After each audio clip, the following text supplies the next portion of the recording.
Welcome on into the Utah Blockcast. I'm Steve Bartle, Utah insider for KSL Sports. Good to be back with you on a Friday. On today's episode, gonna do something a little different. Gonna shake things up a little bit. Not really shake things up. We've done this a lot, but wanted to do a Q&A episode. So I've got a few questions that I've gotten over the last week or so from people, whether it be emails, DMs, smoke signals from the parking lot, people reaching out, essentially communicating to me and the Utah Blockcast account. So got a few questions I want to run through. I think I've got 13 in total. So a number of questions that hit on a variety of different topics, and I think will be a lot of fun too. I wanted to dive right in essentially to the questions because everybody's got football on the mind. So let's get into it. Getting into these questions here, and I'll pull up some video that we can roll while we run through this. But the first question. All right, first question. Curious how you think the injury disclosure will impact game planning. So this will be interesting, and actually I'll leave up the question. But this is going to be really fascinating. So Kyle Whittingham has always talked about, that he's always willing to do it. They're willing to be transparent with their injuries if and when this sort of thing became a requirement. And so Kyle and his staff, I'm sure, will be masters of keeping everybody guessing still with their injury reporting. But I do think a public injury report is important. I think it's a good thing, obviously, for everybody involved with college football, and I think it'll help. But when it comes to game planning, that's going to be interesting. Obviously, you hear the coaches talk a lot about it doesn't matter. We're just going to prepare as if so and so is playing, and that sort of stuff. And I think that's going to be the mindset that they just continue to take. But without a doubt, I think there is a deeper level. On a deeper level, they know, and I don't want to say get excited. That's definitely not it. But they gain a little bit of little confidence. They work on some things with their game planning when they know guys aren't going to be out there, or they know guys might be limited. It certainly impacts things and how they go about it. But again, they don't know until they're on the field and just about ready for kickoff. So I think nothing will really change in the sense that they're going to continue to game plan and continue to prepare as if the best players are going to play, and I think that's going to be it. But with how this injury report impacts everybody in the conference, I'm really fascinated to see how this plays out and who actually uses it the way it's intended to, and who uses it as a chess piece, piece to the chessboard type of thing. So still plenty of room for gamesmanship with the injury report. So next question. Got a few questions about Nate Johnson and how he's going to be utilized. So if you listened to the last episode, I went through the top 7 wide receivers that Kyle Whittingham felt they had a good feel for, who I thought those 7 receivers were. Nate Johnson wasn't included among that 7. So you didn't list Nate Johnson in your top 7 wide receivers. As a gadget guy, how often do you think he'll be used? And this is going to be really fascinating, because I still think Nate is going to be utilized a good amount. I think we're going to see him, for more than a handful of plays each and every game. I think by the end of the year, if he's played 15% of the snaps, and usually they're about 700 snaps every year, 700 to 800, depending on how many games you play. But if he gets to 15-20% of the snaps played, I wouldn't be surprised. I think there's a number of ways that they can utilize him, in the passing game, in the run game. Even as a wildcat quarterback still, you can still use him in that sense. So I'm fascinated to see, all the different ways that they utilize Nate. But I think he's going to have a presence, in the offense this year, and a sizable, I shouldn't say sizable, but I think it'll be more than just, a play here and a play there. I think it'll be, pretty consistent. So again, and I think, there's a couple guys, the Swiss Army knife guys that kind of fit that same mold. Nate Andrews or Nate Johnson, Hunter Andrews. Those are two Swiss Army knife type of guys, and I think Utah will utilize those guys as much as they can this season. So that'll be interesting. Next question. Got this one coming up. Again, got a few questions similar to this. Which group has made the biggest strides during fall camp? And to me, I it's hard not to say the wide receiver group. Again, just knowing where this wide receiver group was to start camp, you've got two new faces that you're counting on for, big production potentially this season. You've got a number of other receivers that you're working to acclimate into. I shouldn't say acclimate, but get more comfortable with the offense coming out of spring ball. And so this has been a group that I think really benefited from the work they put in this summer with Devin Dampier leading the way. And I think this is a group that has come together, over the last couple of weeks, just based on what we've heard. I think I don't think Kyle Whittingham is lying when he says this group has made big strides. I think they've seen some good things with this collective bunch, and they've got an idea of where they can find production in the passing game.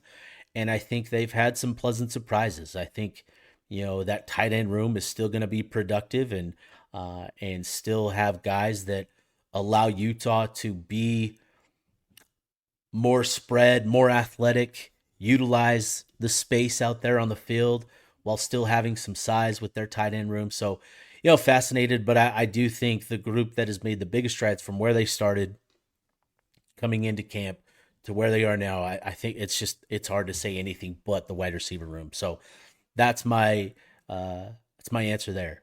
Outside of that group, man, it's I think another group that's made big strides just based on what we've heard, the defensive tackle room. Utah is going to need a couple freshmen to step up, and Carson Kafusi is one guy that I think continues to just play on an upward trajectory based on everything that I've heard. So, I've heard some. Obviously, we've heard good things about that tackle room. Kyle Whittingham talked about them. They feel they've got some superstars in that group, and I think Luther Ellis. My eyes are on him this year. If there's a coach that I'm looking for to who needs to earn their paycheck pretty emphatically this year, I think it's Luther. And I think based on conversations that I had, previously this summer, there's a lot of optimism in him as a coach and what he means for the development of players in that defensive tackle room. So I've got my eyes on Luther and what he does with that group. I think he's going to be really good for those freshmen, and I think he'll get at least a couple to play, a decent sized role this season. So that's another group that I think has made big strides in fall camp. Let's see here. Next question is an interesting one. I should have proofread that. I probably need to give me a sec here. Yeah, being the bee's knees. Whoops. Um, yeah, if you're on YouTube, you saw something there.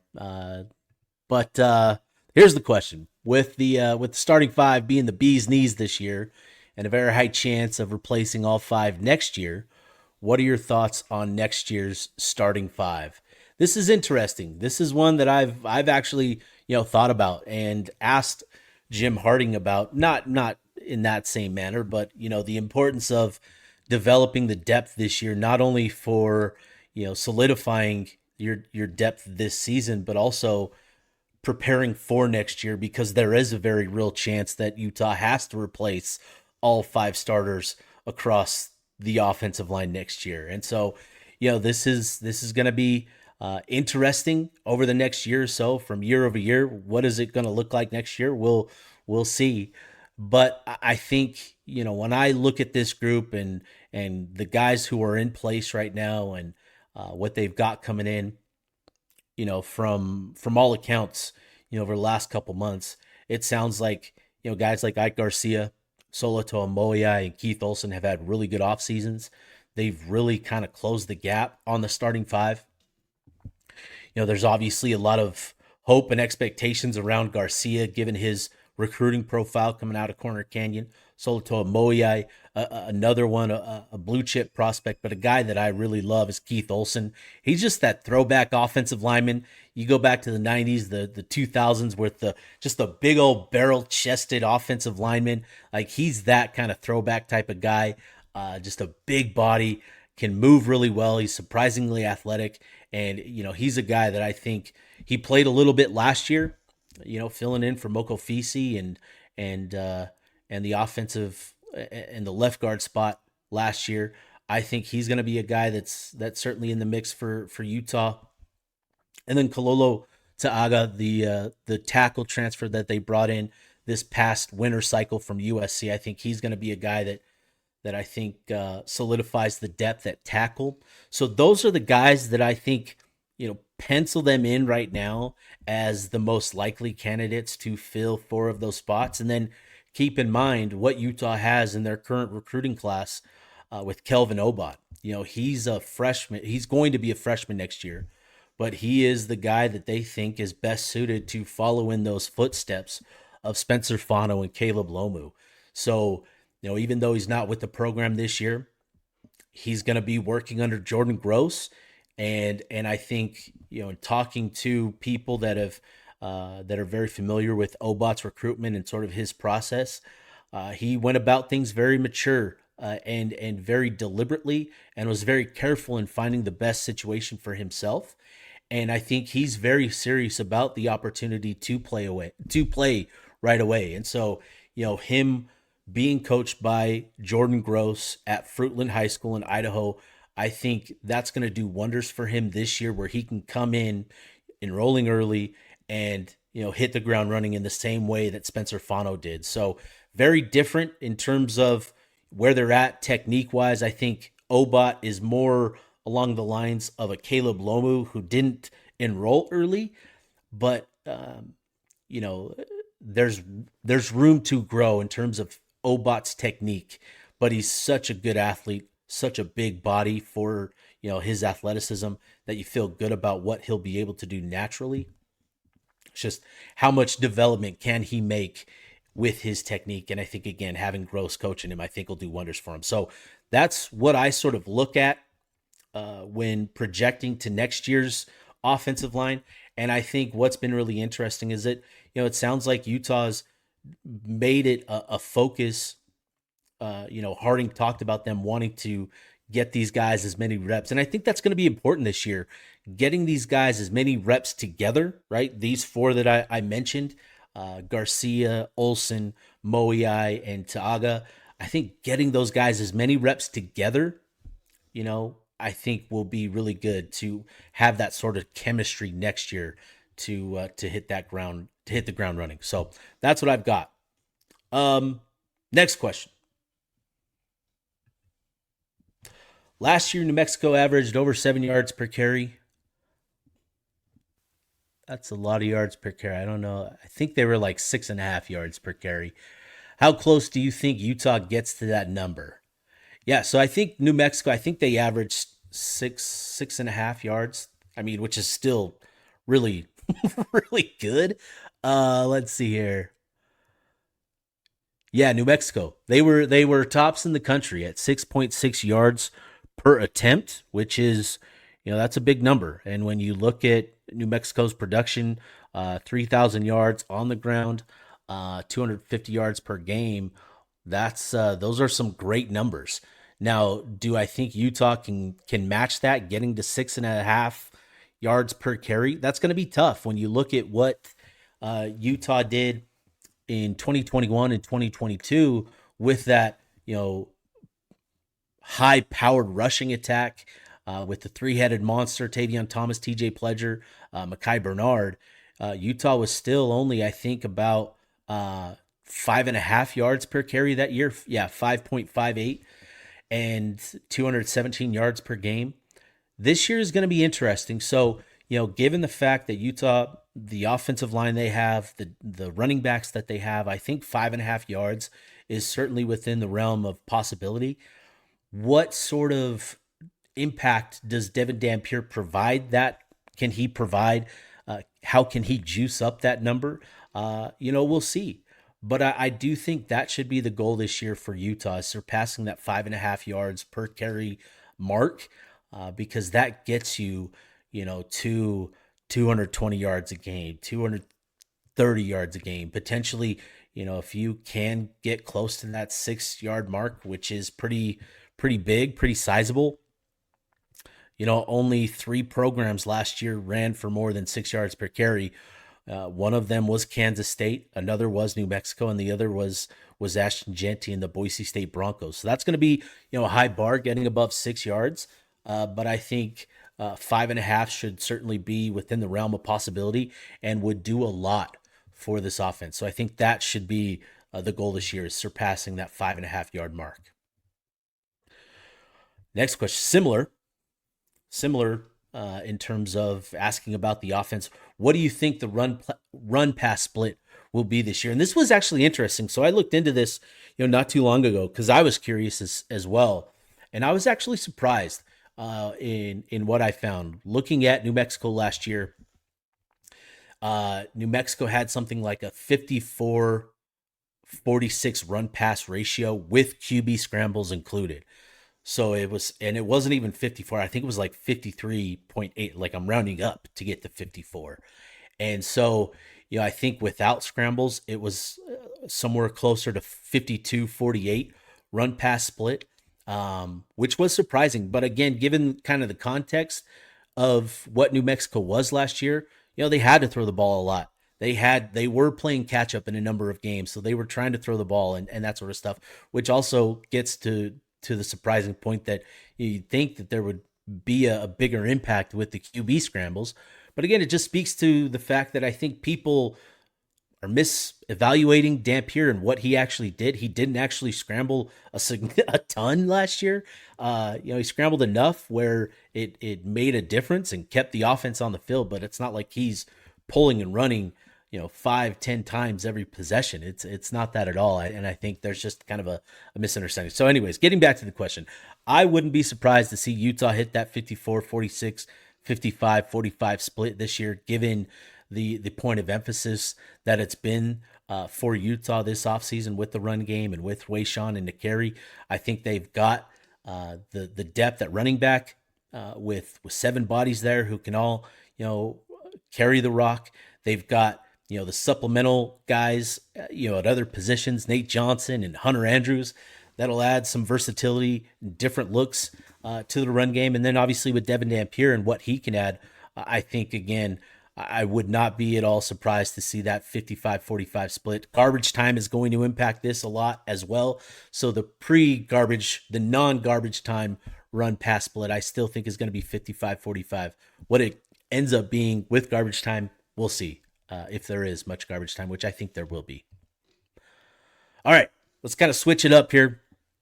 We've gotten into some football talk, but now let's kind of lighten it up with some questions here.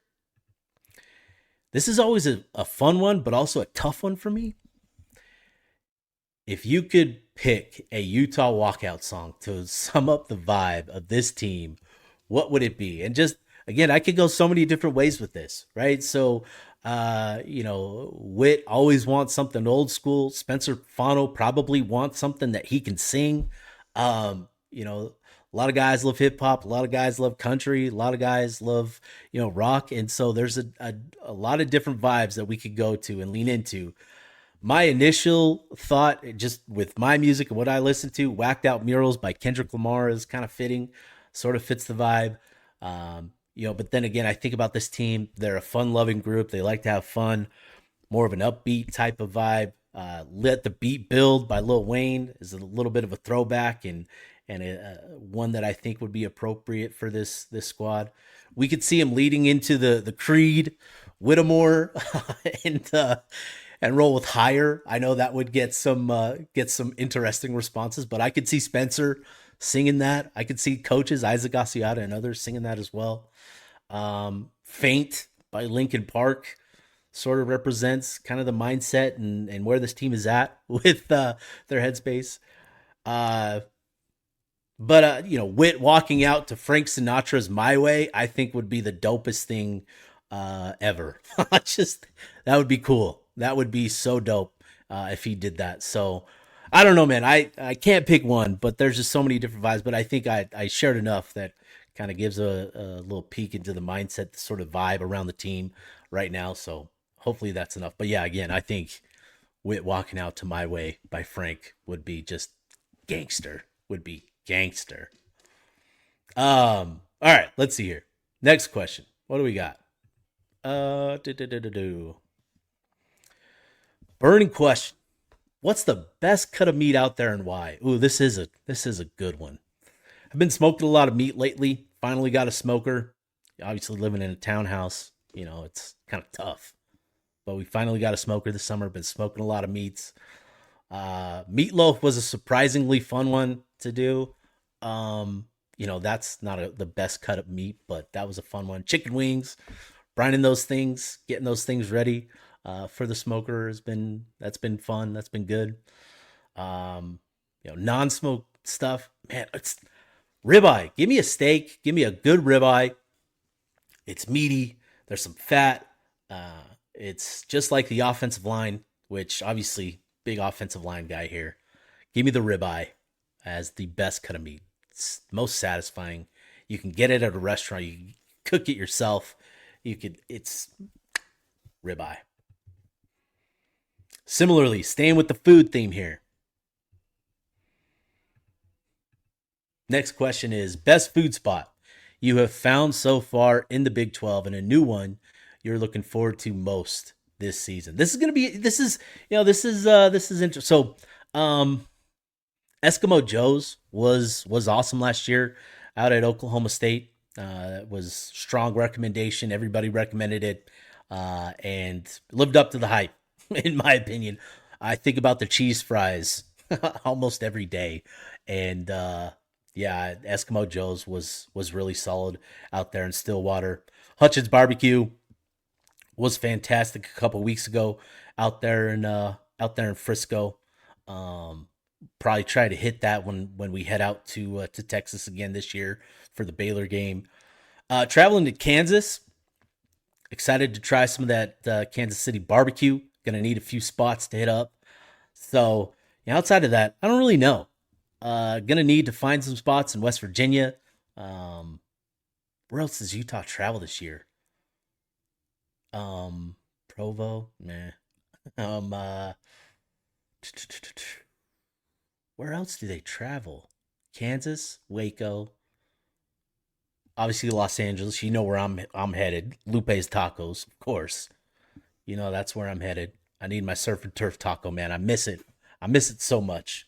But yeah, need some good food recommendations for these spots, these road destinations. I think, yeah, that's going to be an important one. Let's see here. Next one, getting back to football. We had some fun, but getting back to football. You gave a modest non-homer prediction. I'm not a homer. Not a homer. You gave a modest non-homer prediction for the Big 12. Give us the real take now that fall camp's winding down. That one from Ginger Youth. Yeah, I'm still kind of in the same spot, but I do think I'm leaning more towards 9-3 with, again, assuming I haven't seen practice, so I don't know. We're just kind of taking people at their word, but based on all that I've gathered, the last couple weeks from our media availabilities and other conversations, I'm starting to lean more towards 9-3. I think Utah has the talent. They have the depth at important positions. There's still some question marks that need to be answered. But if Utah gets those questions answered and they find maybe some big answers in some spots, I think 10-2 is on the table. if things break their way, again, if they get some big answers, at some of those question mark spots. But again, this schedule is tough, and I've got another question about that here in just a bit. But this schedule's tough, in my opinion. Even though a lot of these games are at home, you're still bringing in, the top third of the conference to Rice Eccles in terms of who's contending for the Big 12 championship this year, right? You got Texas Tech, Arizona State, Colorado is going to be tough given the fact that you're coming off the BYU game and they're going to be coming off a bye. They're going to be fresh. That's going to be a tougher game. You've got Kansas State coming in November. So you've got the top of the conference coming to your place. You like that, obviously. You'd rather have that than be on the road at those places. But again, it's still tough competition. So this is going to be key. Rice Eccles is going to have to play a big role in Utah getting to 9, 10 wins potentially this year. But again, I still just come back to 8-4, 9-3.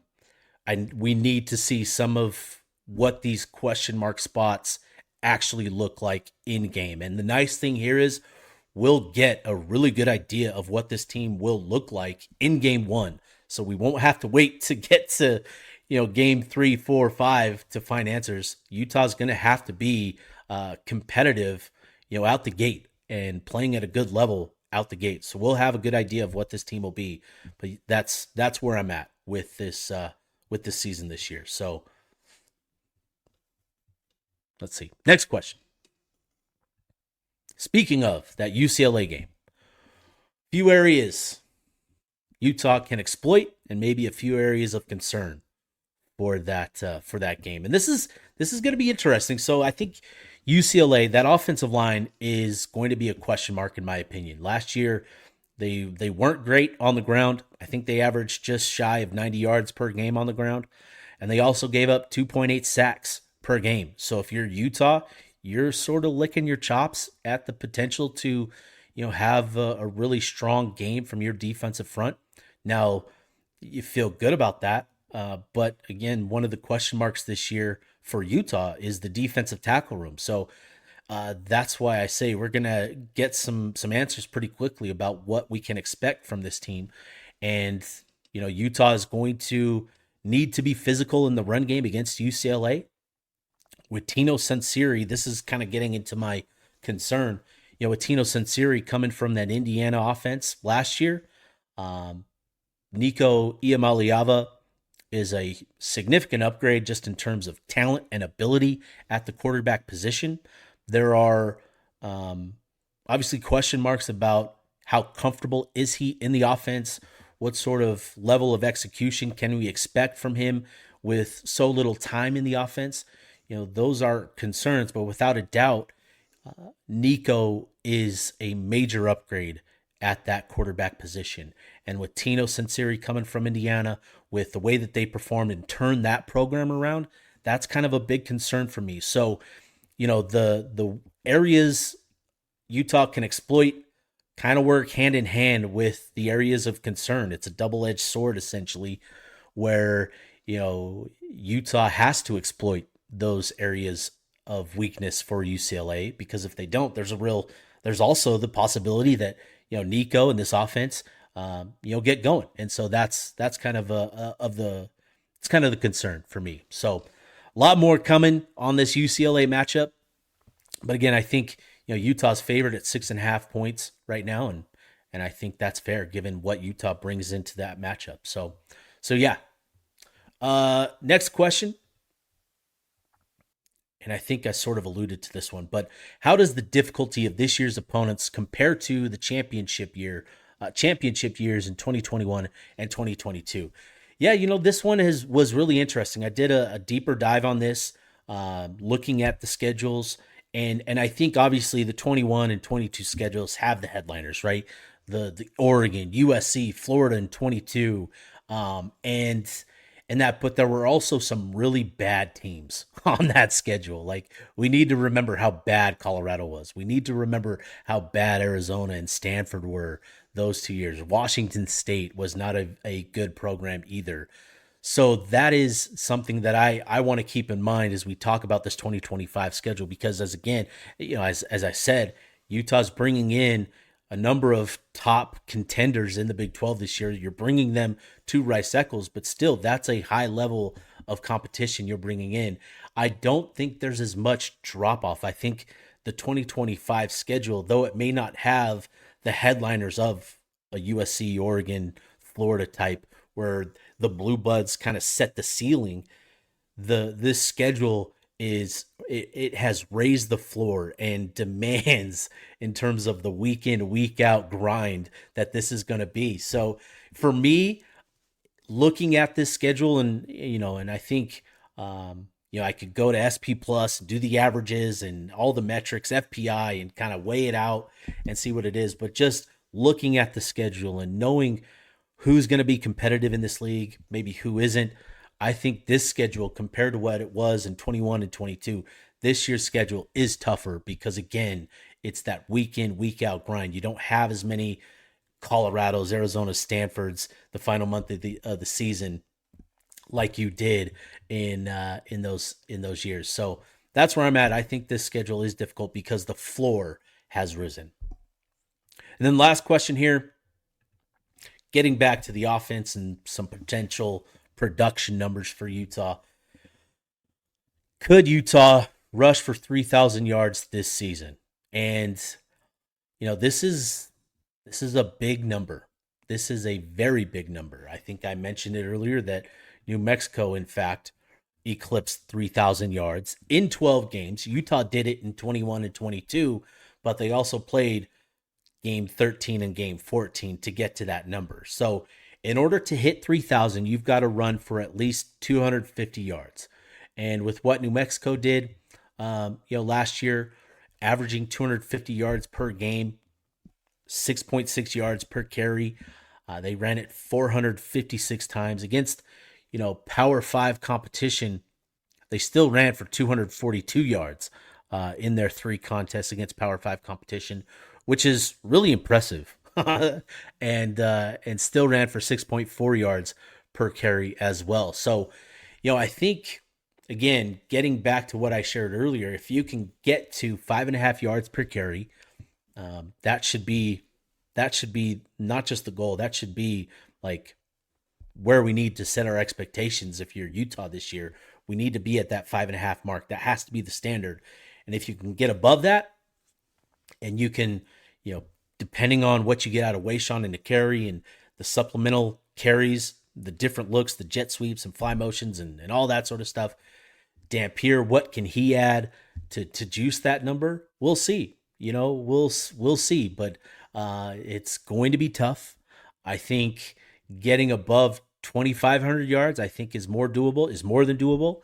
That would get you to about 220 yards per game, which I think, again, is super doable for Utah and this offense. Again, assuming that Utah gets the answers that they need in the passing game to preserve the space and to preserve the potential of this run game. I do think there's a lot here, and I think Utah can put up some significant numbers if they get those answers. So that's what I've got. 13 questions, 13 answers. Appreciate everybody for reaching out. However, you reached out, whether it be social DMs, emails. Let me get the email here for you guys to send questions, topic suggestions. Man, we might have to start like a life conversation segment because I'm going to be doing this just about every day. And so let me see here. What's the email? UtahBlockcast@gmail.com. Pretty straightforward. I don't even know why I needed to look it up. UtahBlockcast@gmail.com. Send your answers or send your questions, send your topic suggestions, whatever you've got, send them there. That would be great, unless you already, interact with me in the DMs or, wherever else. So appreciate everybody for tuning in. I've also got, again, the conversation with Andrew Crowley and the Running Hoops pod, but appreciate everybody for tuning in. Be signing off. Steve Bartle, Utah Blockcast. Later.